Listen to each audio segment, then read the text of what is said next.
Middle east में Iran से जंग के बीच अमेरिका के प्रेसिडेंट डोनाल्ड ट्रंप ने एक बड़ा ऐलान किया। उन्होंने गजा को लेकर ऐतिहासिक डील की घोषणा कर दी। ट्रंप ने गजा में शांति लाने के लिए 20 पॉइंट वाले एक प्लान की बात कही है, जिसमें गजा से इजरायली सेना की वापसी और हमास के हथियार छोड़े जाने का जिक्र है। और ट्रंप के इस प्लान पर हमास ने तो हामी भी भर दी, लेकिन इजरायल की ओर से अभी तक कोई प्रतिक्रिया नहीं आई है। अब सवाल ये उठता है कि क्या बेंजामिन नेतन्याहू ट्रंप के इस प्लान को मानेंगे? नमस्कार, मैं हूं आशीष त्रिपाठी आपके साथ। ईरान के जो हमले हुए, उन हमलों के बाद एक बार फिर से डोनाल्ड ट्रंप और अमेरिका ये सोचने पर मजबूर हो गए कि आखिर ईरान को घेरें तो कहां घेरें। स्ट्रेट ऑफ होर्मुज पर कब्जा करने की कोशिश की, बाब अल मंदेब को बंद करने की कोशिश की, लेकिन उसके बाद भी ईरान काबू में ही नहीं आ रहा। अमेरिका के पास अब कोई प्लान नहीं बचा है जिससे वो किसी भी तरह ईरान को घुटनों पर ला पाए। और ईरान ने यह दिखा दिया कि वो क्या कुछ नहीं कर सकता।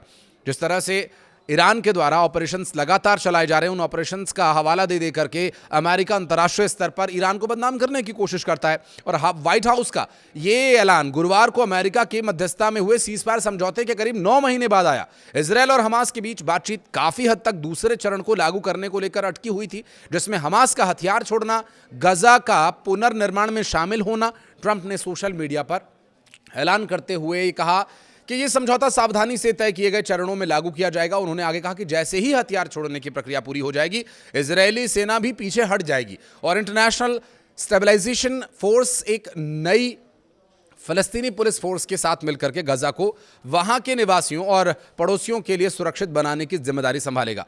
राष्ट्रपति ट्रंप के 20 सूत्रीय सीजफायर प्लान में ईरान समर्थित मिलिटेंट ग्रुप के हथियार सौंपे जाने और सुरंगों के अपने विशाल नेटवर्क को ख़त्म करने की मांग भी की गई है। क्या ऐसा हो पाएगा? ईरान का जो असली जो उनकी कोर ताकत है, क्या वो उसे छोड़ देंगे? उनकी वो मिसाइलों वाली सुरंगें, जिनकी कुछ कुछ तस्वीरें गाहे बगाहे सामने आती है और जिसे देखकर ईरान के ताकत को अंदाज़ा इसी बात से लगा करके अमेरिका की टांगें कांप जाती हैं कि आखिर ये कितनी मिसाइलों की सुरंग इस वक्त ईरान के पास मौजूद है। इसमें इजरायली सेना का गजा से हटना, एक नई टेक्निकल फ़लस्तीनी सरकार का आना, एक स्टेबलाइजेशन फोर्स की तैनाती 2 साल से भी अधिक समय तक चले जंग के बाद पूरी तरह से प्रभावित है। फलस्तीनी इलाके का पुनर्निर्माण भी इसमें शामिल है, लेकिन हमास ने अपने हथियारों पर चर्चा करने से पहले शुरुआती चरण को लागू करने पर जोर दिया था। ग्रुप के फाउंडिंग चार्टर में इजरायल के खिलाफ हथियारों के साथ जंग की बात भी कही गई है। हमास ने अपने हथियारों के जखीरे, जिसमें रॉकेट, एंटी टैंक्स मिसाइल्स और विस्फोटक भी शामिल हैं, जो उसकी पहचान है, मुख्य हिस्सा है, उसे वो छोड़ना नहीं चाहता। और क्यों छोड़े? हालांकि हमास ने इस महीने की शुरुआत में यह ऐलान भी किया कि उसने गजा में अपनी सरकार भंग कर दी है और सीज फायर डील के साथ संयुक्त राष्ट्र समर्थित एक तकनीकी समिति को सत्ता सौंपने की तैयारी कर रहा है। व्हाइट हाउस के दिशा निर्देशों के तहत बोर्ड ऑफ पीस के अधिकारियों ने समझौते के तहत बहुत ही सकारात्मक आकलन पेश किया। ये आकलन वैसा ही है जैसा ट्रंप और उनके शीर्ष सहयोगियों ने तब किया था जब बोर्ड ऑफ पीस गजा में सीजफायर की निगरानी के लिए ट्रंप की ओर से गठित एक इंटरनेशनल संस्था का पहली बार गठन किया गया था।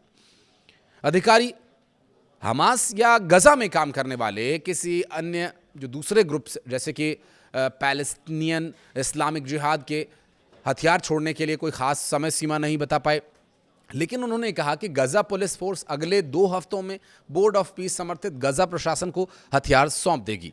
हालांकि अधिकारियों के अनुसार गजा पुलिस फोर्स में हमास अधिकतर लड़ाके शामिल नहीं है। साथ ही समझौते के इस हिस्से में भारी हथियार भी शामिल नहीं किया गया। बोर्ड ऑफ पीस से जुड़े एक अधिकारी ने यह बताया कि इसकी जगह भारी हथियारों को सौंपने और हमास की सुरंगों और दूसरे इंफ्रास्ट्रक्चर को खत्म करने का काम बंद होगा, जिसमें 7 महीने से अधिक यानी 200 से 350 दिन लग सकते हैं। एक अमेरिकी अधिकारी ने कहा कि बातचीत के हर चरण में इजरायल से राय मशवरा लिया गया था, जो हमास के हथियार छोड़ने या कम से कम गजा पर पर्दे के पीछे से अपना नियंत्रण छोड़ने की इच्छा को लेकर बहुत शक में था। अमेरिका के एक अधिकारी ने यह कहा कि अगर इजरायल गजा के लिए राष्ट्रपति डोनाल्ड ट्रंप के 20 पॉइंट वाला प्लान आगे नहीं बढ़ाता है तो वे बहुत निराश होंगे। और बेंजामिन नेतन्याहू के ऑफिस ने गुरुवार को पहले ही कहा था कि यह प्रस्ताव इजरायल की मांगों को पूरा नहीं करता है, जिससे साफ संकेत मिलते हैं कि यरूशलेम इसे आगे नहीं बढ़ने देगा। अमेरिका के सीनियर अधिकारी ने चेतावनी देते हुए ये कहा कि हम इजरायल से ऐसा कुछ करने के लिए नहीं कह रहे हैं कि जो उस 20 सूत्रीय प्लान में नहीं है, जिस पर वे शुरू में सहमत हुए थे, और इसलिए हमें पूरा भरोसा है कि वे इसका पालन करेंगे। अगर वे ऐसा नहीं करते हैं तो राष्ट्रपति ट्रंप बहुत ज़्यादा निराश होंगे। अधिकारी ने आगे कहा कि हमें बस इतना चाहिए कि वे उस मूल समझौते पर कायम रहें जिससे उनके बंधक घर वापस आएं और युद्ध खत्म हो। हमें विश्वास है कि वे इसमें एक अच्छे पार्टनर बने रहेंगे और समझौते का पालन करेंगे। गजा पिछले 2.5 साल से जंग में उलझा हुआ है। गजा में 7 अक्टूबर 2023 को दक्षिणी इजरायल पर हमास के हमले के बाद युद्ध शुरू हुआ, जिसमें करीब 1200 लोग मारे गए, 251 लोगों को बंधक बना लिया गया। जबकि गजा के स्वास्थ्य मंत्रालय के अनुसार गजा में इजरायल के जवाबी हमले में 73,000 से अधिक फलस्तीनी नागरिक मारे गए, जिसमें युद्ध विराम के बाद मारे गए लोग भी शामिल हैं। बहरहाल वर्तमान स्थिति ईरान अमेरिका के बीच उस डील की जो चर्चा चल रही है, जिससे कि शांति समझौते और तमाम तरह की बातों का जिक्र हो रहा है, हो पाएगा या नहीं ये तो बहरहाल आने वाले वक्त में स्पष्ट हो ही जाएगा।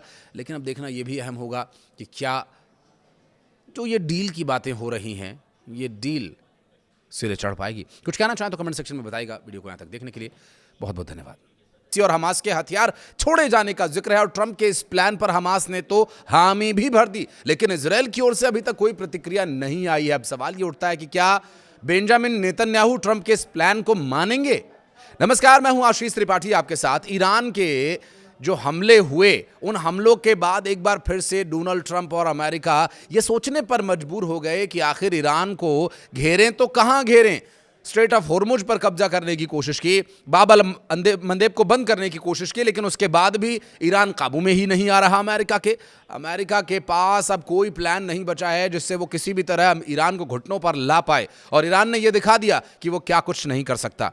जिस तरह से ईरान के द्वारा ऑपरेशंस लगातार चलाए जा रहे हैं, उन ऑपरेशंस का हवाला दे करके अमेरिका अंतर्राष्ट्रीय स्तर पर ईरान को बदनाम करने की कोशिश करता है। और व्हाइट हाउस का ये ऐलान गुरुवार को अमेरिका की मध्यस्थता में हुए सीजफायर समझौते के करीब 9 महीने बाद आया। इजरायल और हमास के बीच बातचीत काफी हद तक दूसरे चरण को लागू करने को लेकर अटकी हुई थी, जिसमें हमास का हथियार छोड़ना, गजा का पुनर्निर्माण में शामिल होना।